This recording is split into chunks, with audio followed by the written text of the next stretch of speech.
रात के सन्नाटे में गांव के किनारे बने पुराने हवेली की तरफ से हल्की हल्की चीखें सुनाई दे रही थीं।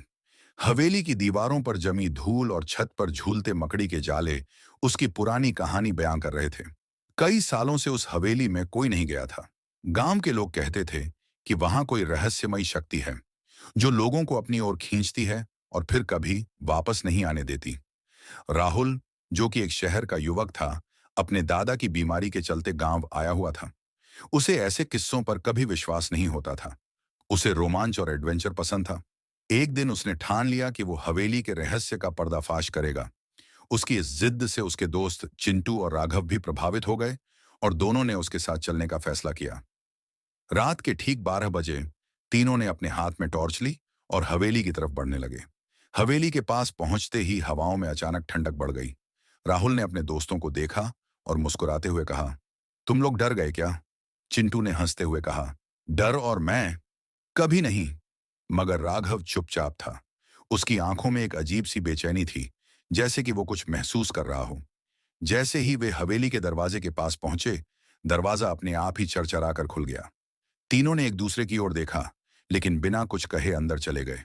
अंदर का माहौल और भी भयानक था। अजीब सी गंध और घुटन भरी हवा थी। राहुल ने टॉर्च की रोशनी चारों ओर घुमाई, पर कुछ दिखाई नहीं दिया। तभी एक पुरानी घड़ी की टिक टिक सुनाई दी। घड़ी की सुई 12 बजकर 3 मिनट पर अटकी हुई थी। अचानक एक धीमी आवाज गूंजी, तुम्हें यहां नहीं आना चाहिए था।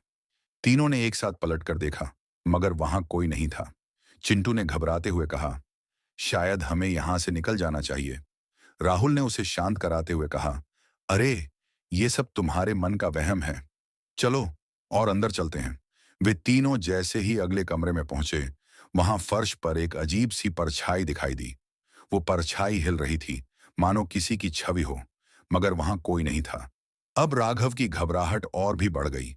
उसने राहुल को कंधे से पकड़कर कहा, हमें वापस चलना चाहिए, कुछ तो गड़बड़ है यहाँ। लेकिन राहुल नहीं माना और आगे बढ़ता गया। अचानक कमरे के कोने से एक बूढ़ी औरत की छवि उभरी, जिसने सफेद साड़ी पहन रखी थी। उसकी आंखें बड़ी और लाल थीं। उसने उनकी ओर इशारा किया और कहा, तुमने इस हवेली की शांति भंग की है, अब तुम्हें इसकी सजा मिलेगी। यह सुनकर चिंटू जोर से चिल्लाया और पीछे की तरफ भागने लगा, लेकिन दरवाजा बंद हो चुका था। अब तीनों के चेहरों पर डर साफ दिखाई दे रहा था। बूढ़ी औरत धीरे धीरे उनकी ओर बढ़ने लगी। राहुल ने उसकी ओर टॉर्च की रोशनी डाली, मगर जैसे ही रोशनी पड़ी, औरत गायब हो गई। राघव ने कांपते हुए कहा, ये ये क्या हो रहा है? राहुल भी अब पूरी तरह डर चुका था, लेकिन उसने खुद को संभालते हुए कहा, कुछ नहीं, ये सिर्फ हमारी आंखों का धोखा है। वे जैसे ही वापस मुड़े, एक जोर की चीख उनके कानों में पड़ी। ये आवाज चिंटू की थी। राहुल और राघव ने मुड़कर देखा। चिंटू फर्श पर बेहोश पड़ा था। उसकी कलाई पर किसी ने गहरी खरोंचें बना दी थी, जैसे किसी नाखून से। राहुल ने उसे उठाने की कोशिश की, लेकिन उसकी हालत खराब होती जा रही थी। राघव अब पूरी तरह से डर गया था।